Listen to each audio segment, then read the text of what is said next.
It's mixed fruit. Tikman natin siya, guys. Na pala nila yung paggawa. We are not there when they're making it. Sayang. So this is called chole kulcha. This is chole. This Chole. is kulcha. Kulcha. This is kulcha. So ihalo mo muna siya ng maayos, guys. Ayan. Yung dalawa kumakain na while me and Janu are taking photos and videos. So nagpunta kami sa bahay ni Het Kumar, guys. And today umalis na si Het Kumar. Hindi na ako nakapag-video kasi nag-iiyakan sila.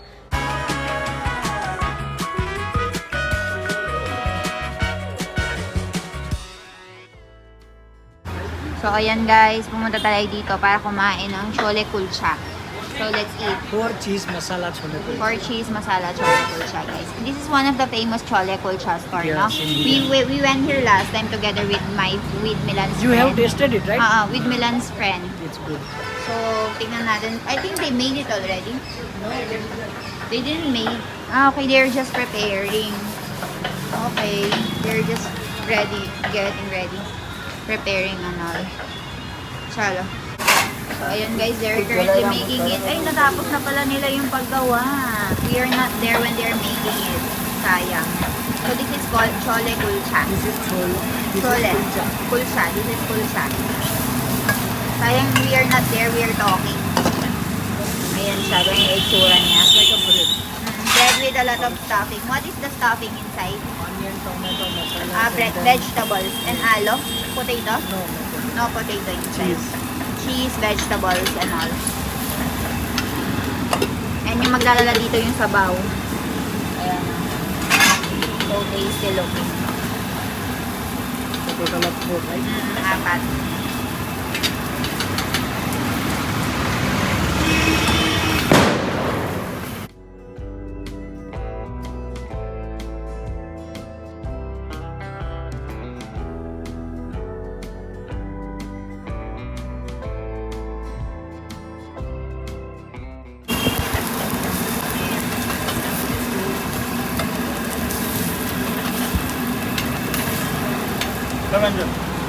Chalo.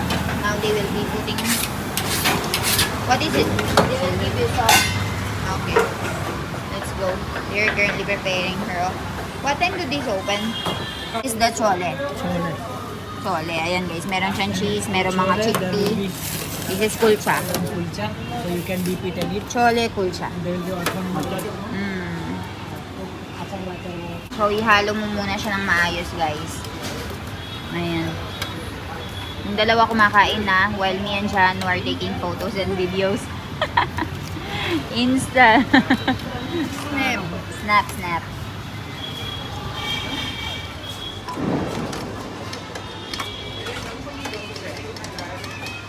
Wait, I will get the tomato first.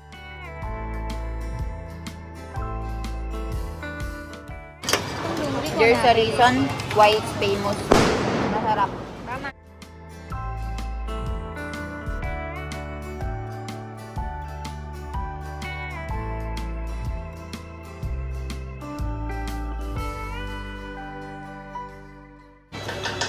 Sarap. There's a reason why it's tasty and famous pala, guys. Ayan, ang sarap.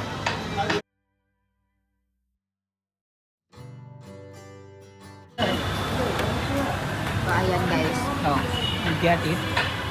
Okay, you have the kulcha. You can get extra cheese if you want from here. Like And this. then you dip it with the chole. It's not, it's not hot. It's not hot eh? Yummy. Yummy, right? Together with the onion. So, ayan guys, let's eat.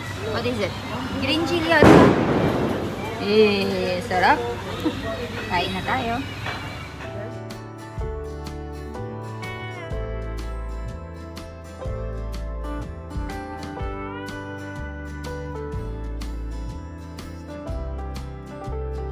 Of course, after eating dinner, guys, punta tayo sa punta tayo dito sa may ano tawag dito? Sa may fair. This is called fair. Yeah, somehow. Punta tayo dito sa may fair, bibili tayo ng dessert. What are we gonna do here? I think there is some Rajasthani fair. So many stuff from Rajasthan you can find it here. Okay. So it's just a fair for all the exhibition of Yes. We will Rajasthani try this food. ice cream here right now. Ice Natural cream. ice cream. It's all Natural. ice cream. Yes, cream. Natural. Let's go, guys. Gwalior. This is called Gwalior. Okay. It's a barrel. Meron siyang barrel and then merong ice. How does it work? Banao ka siya. Banao. Banana. Some mix with So, ayan, pwede ka mamili ng mga flavor na gusto mo. And dapat iniikot-ikot nila yan. Banao ka na. Para iniikot-ikot nila yan para makagawa sila. Just Banda na. Pura time ito mixed lagi. fruit.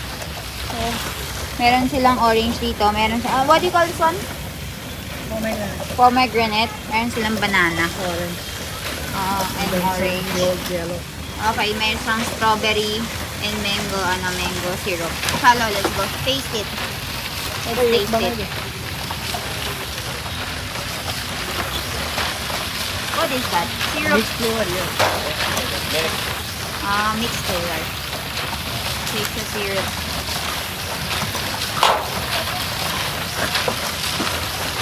How do we do it? Habang iniikot niya, ini-strip na dun sa kabila. Ako napapansin na babawas na, guys. Sayang hindi natin. Rolling. Oo. Sayang hindi natin nakita yung buong process. Go and taste it. Look how dry it is. Mm-mm. It literally looks so This is dry. traditional way of making ice cream, no? Yes, no electricity, nothing. It's handmade. Just ice. Yummy? You like it? Let me go and try. Better than I expected. Eh? And it's natural. All natural, Milan. All the fruits they use, it's all fresh. Fruit juice plus milk. Ew. We'll go and try. Tikman natin siya, guys. Going out.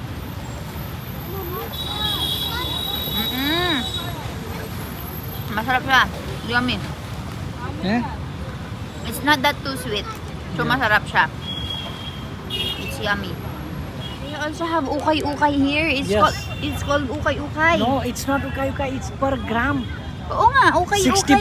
60 per 100 It's like gram. ukay-ukay clothes, used clothes, but they will weigh it by gram. So this one, like this men's t-shirt, for 100 grams, guys, you will be only paying 60 rupees. Or how much is that, Milan? Like 40 pesos. You want to buy? 40, no.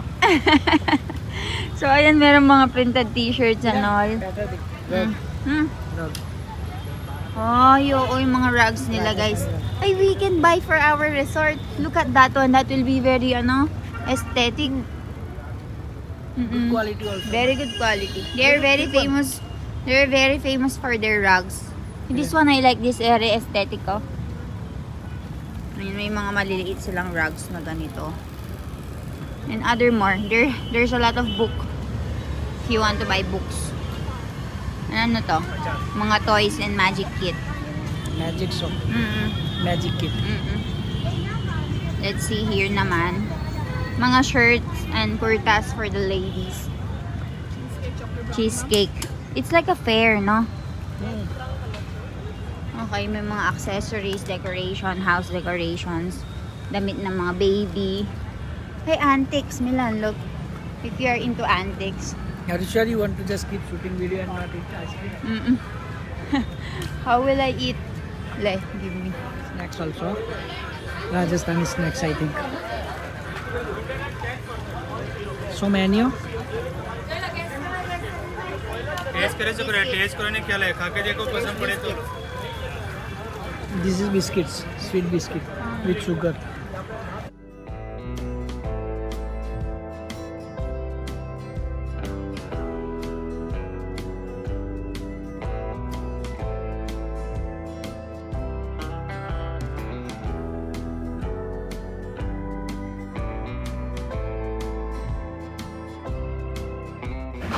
So, ayan guys, nandito kami ngayon sa Lapinos.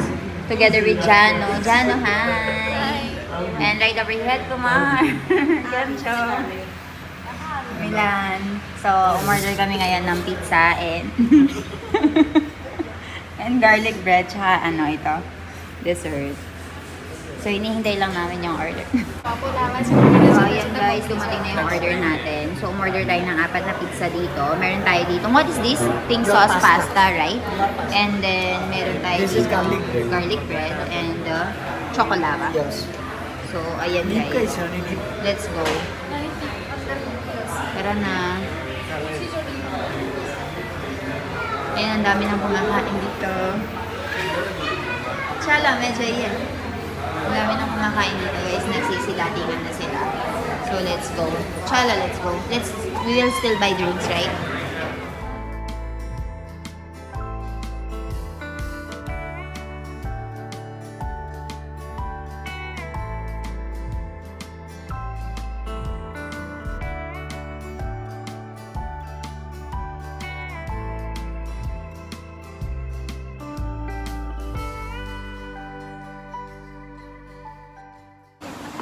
So, ayan, pauwi na kami. Hindi na kami kumain doon kasi gusto naming manood ng movie while eating pizza.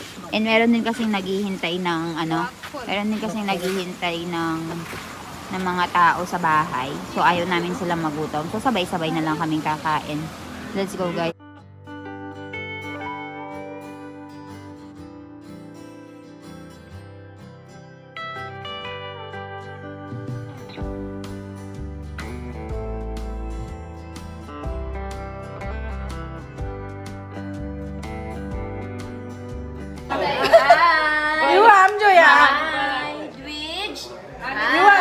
Ano pinusli? Lawan ano? Thank you. Iwan, Dwij, hi, Rijua. Hello. I'm Jobin. Dito. Apa itu?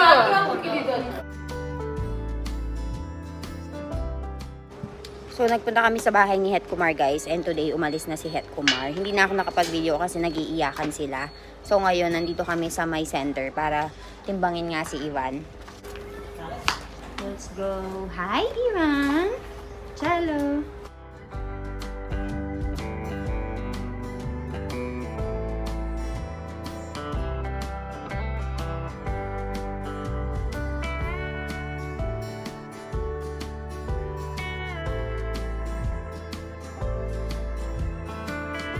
Guys, nakauwi na kami dito sa bahay. And maaga nga kami nagpunta dun sa bahay ni na Jano kasi umalis nga sila ng around 1 o'clock. Yung flight ni Het Kumar siguro around 11 o'clock ng gabi. Hindi ko sure, I'm not that sure. Pero gabi siya. Pero umalis sila ng Ahmedabad, papunta ng Ahmedabad ng maaga kasi magsistay sila dun sa bahay ng kaibigan ng family niya. So, ayun. Nag-iiyakan yung mga tao guys and syempre nahihiya naman ako na mag-video doon kasi nag-iiyakan nga sila, namamaalam sa isa't isa. So hindi na ako nakapag-video and for sure mahihirapan si Jano niyan kasi syempre ang tagal din niyang nakasama yung asawa niya. At least 1 month din nag-stay dito and syempre mas mahihirapan siya niyan kasi magkakahiwalay sila. Siguro magkakahiwalay pa rin sila ng at least 1 taon pa. So, ang hirap ng long distance, no? Ayun, paalam na nga kami kay Het Kumar, hinatid na siya sa airport. So, yung sumama is si Pragnamasi and si Mukesh Kaka, at saka si Jano. So, silang 4 lang. Tapos, kami, umuwi na rin kami dito sa bahay kasi nga, umiiyak na rin si Ivan, pinakain ko. And then ngayon, nasa taas na ako kasi napatulog ko na siya and magsa-start na nga akong magtrabaho, mag-edit, mag-answer ng mga inquiries sa resort. So, ayun guys. And kung napapansin nyo din, yung boses ko, medyo malamig na kasi dito sa India guys. And nangangati yung lalamunan ko and parang sisipunin ako ganun. Tapos tingnan nyo yung mga mata ko dahil sa kakatrabaho. Minsan kasi guys, dahil nga iba yung oras dito sa Philippines, at sa India, at sa Philippines. Late kasi kami ng 2.5 hours. So, sa resort bookings, alas 6 pa lang may mga nagchat-chat na. So, nagigising ako dito sa India ng 4:30 at aansarin ko yung mga inquiries nila kapag tunog yung cellphone ko. Kaya minsan kulang ako sa tulog kasi hindi ako nakakatulog ng hapon kasi nga nag-e-edit ako, nagtatrabaho. Tapos gabi, syempre ako yung nagte-take care kay Ivan. Kaya hindi rin maiwasan na nagkakasakit nga ako. So, ayun, maaga akong gumigising, wala akong tulog ng hapon, tas late akong matulog ng gabi kasi nga, inaalagaan ko si Iwan. So, medyo yung resistensya natin humihina. Kaya feeling ko lalagnatin ako or magkakasakit ako. Pero wag naman sana kasi kawawa naman si Iwan. Kasi usually kapag nagkakasakit ako, yung breast supply ko, yung breast milk supply ko, humihina. So, mag-work hard na naman ako noon, magpapump na naman ako para palakasin. Pero ngayon maganda yung supply ko ng gatas. Tapos binibigyan ko pa nga ng isang bote ng gatas yung sa kabila, yung nakita yung lalaki dito, yung bata. Kasi yung nanay niya hindi siya nagpo-produce. So, kawawa naman. Para magkaroon ng antibodies yung bata. Magsusupply din ako dun sa bata. So, kain talaga ako ng kain para yung gatas ko dumagdag and may ma-provide ako para sa dalawang bata kahit papaano. So, ayun guys, after nito mag-edit na ako, and if meron kayong mga question sa amin, try nyo, mag-message lang kayo sa baba or mag-comment kayo. Sasagutin natin yan and liliwanagin ko yan sa inyo. Explain ko ng maayos para sa mga interested sa Indian culture. So, thank you all for watching. I'll see you all tomorrow. Bye-bye.